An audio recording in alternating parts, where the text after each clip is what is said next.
সুপ্রিয় দর্শক, আসসালামু আলাইকুম। শেখ হাসিনার ভয়ে কাঁপছে সরকার। শুধু কাঁপছে বললে ভুল হবে, রীতিমতো প্যান্ট নষ্ট করে ফেলেছে। আরও দুঃখের বিষয় হচ্ছে, সরকার সেই নষ্ট প্যান্ট দেশি বিদেশি বিভিন্ন জায়গায় দেখিয়ে নিজের যে বাকি ইজ্জতটুকু ছিল তাও মা বাপ করে ফেলেছে। কেন এই কথা বলছি? কারণ সম্প্রতি ভারতীয় দূতকে তলব করে গণমাধ্যমের সঙ্গে হাসিনার কথা বলার বন্ধের আহ্বান জানায় বাংলাদেশ। এ থেকে একটি বিষয় পরিষ্কার, আর তা হচ্ছে এই যে শেখ হাসিনা গত কিছুদিন ধরে বিদেশি বিভিন্ন সংবাদ মাধ্যমকে সাক্ষাৎকার দিচ্ছেন, আর সেগুলো নিয়ে দেশ বিদেশের সংবাদ শিরোনাম হচ্ছে, এতে সরকারের ভিত নড়ে গেছে, সরকার ভয়ে অস্থির হয়ে গেছে। কিন্তু মজার বিষয় হচ্ছে, এই সরকার যে ভয় পেয়েছে তা নিজেই জানিয়ে দিচ্ছে তার সবচেয়ে বড় শত্রু ভারতকে। আরও মজার বিষয় হচ্ছে, এটি প্রথমবার না, এ নিয়ে দ্বিতীয়বার বাংলাদেশ সরকার তার সবচেয়ে বড় দুর্বলতা প্রকাশ করল ভারতের কাছে। আপনাদের নিশ্চয়ই মনে আছে, এবছরের এপ্রিলে ব্যাংককে প্রধান উপদেষ্টা মোহাম্মদ ইউনূস নরেন্দ্র মোদীর সাথে একটি সাক্ষাৎ করেন।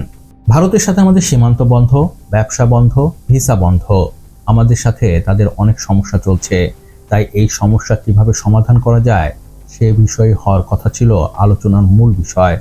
অথচ মোহাম্মদ ইউনূস কি বলেন?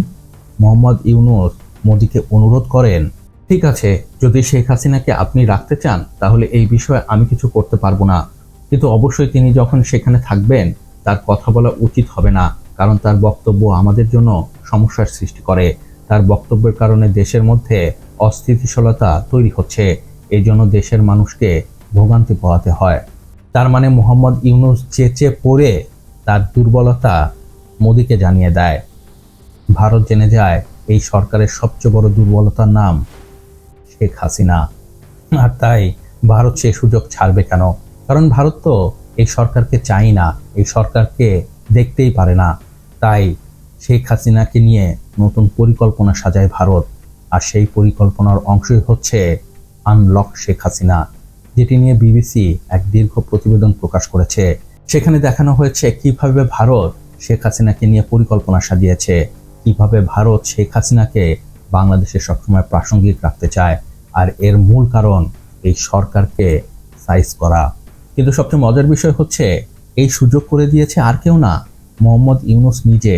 সে নিজে তার সবচেয়ে বড় দুর্বলতার কথা ভারতকে জানিয়ে দিয়েছে। আর ভারত তা ছাড়বে কেন? ছাড়ছেও না, ভারত তা ইচ্ছা মতো কাজে লাগাচ্ছে। আর ভারত যে তার পরিকল্পনায় সফল তা আবার জানিয়ে দেওয়া হলো দ্বিতীয়বার শেখ হাসিনা মুখ বন্ধ করার অনুরোধ জানানোর মাধ্যমে। এতে ভারত জেনে গেল আমরা সঠিক পথেই আছি। সরকার তার প্যান্ট নষ্ট করে ফেলেছে, সরকার ভয়ে থরে থরে কাঁপছে। আনলক শেখ হাসিনা 100% সফল। অন্যের মুখ বন্ধ করার আহ্বান জানানোর আগে সরকারের নিজের উচিত ছিল ভারতের সামনে নিজের মুখ বন্ধ রাখা, তাহলে নিজের দুর্বলতা এভাবে প্রকাশ পেত না, আর ভারত বাংলাদেশকে অপদস্থ করার এমন সুযোগ পেত না। কিন্তু অনেক দেরি হয়ে গেছে, নিজের নষ্ট করা প্যান্ট অন্যকে দেখিয়ে ফেলেছেন। এখন মানুষ তা দেখে হাসবে, মজা লুটবে, আর এটি মোহাম্মদ ইউনূসের নিয়তি হয়ে গেছে। তো যাই হোক, এ ছিল এই ব্যাপারে আমার বিশ্লেষণ। এ ব্যাপারে আপনার কি মত তা আমাকে নিচে কমেন্টস করে জানাতে পারেন। আর হ্যাঁ, ভিডিওটি কেমন লাগলো তা অবশ্যই জানাবেন, আর প্লিজ সাবস্ক্রাইব করতে ভুলবেন না। আপনার একটি সাবস্ক্রাইব আমাকে অনেক বেশি উৎসাহিত করে নতুন নতুন কন্টেন্টের কোয়ালিটি ভিডিও তৈরি করার। ভালো থাকবেন, সুস্থ থাকবেন, আল্লাহ হাফেজ। নেতাদের মতো ধোঁকাবাজি বন্ধ করো, আর লাইক, কমেন্ট, সাবস্ক্রাইব করো।